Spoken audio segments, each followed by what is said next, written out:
Montrez-moi l'incitation et je vous montrerai le résultat. Charlie Munger.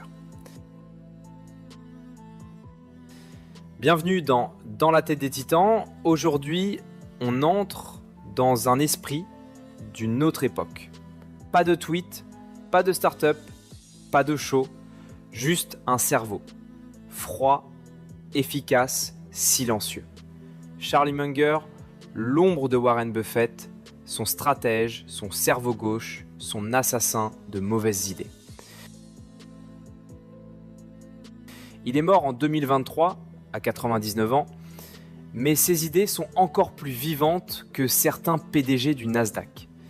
Avocat, philosophe, capitaliste radical, il avait une mission: comprendre comment les gens se détruisent eux-mêmes et éviter ça.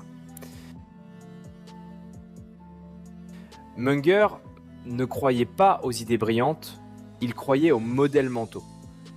Des outils mentaux pour survivre dans un monde où la majorité agit contre ses propres intérêts.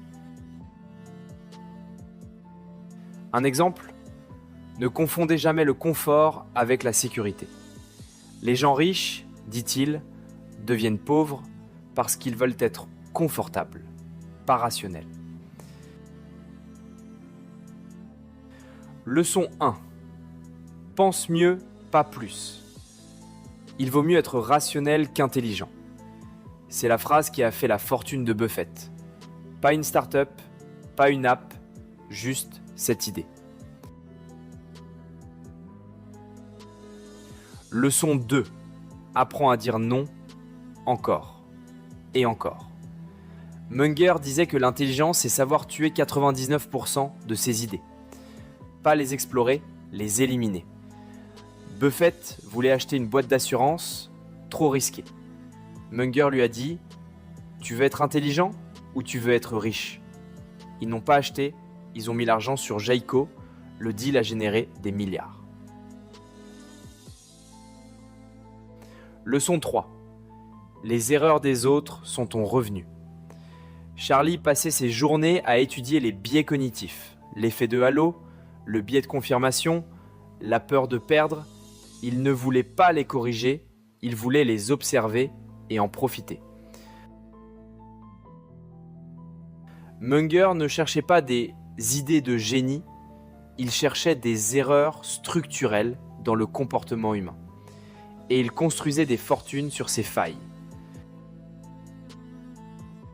C'est pour ça qu'il disait « Si vous voulez devenir riche, devenez d'abord très bon à dire non à tout ce qui vous excite. » Il n'a jamais lancé de produit, jamais levé de fonds, il a juste compris les gens et laissé les autres faire les erreurs.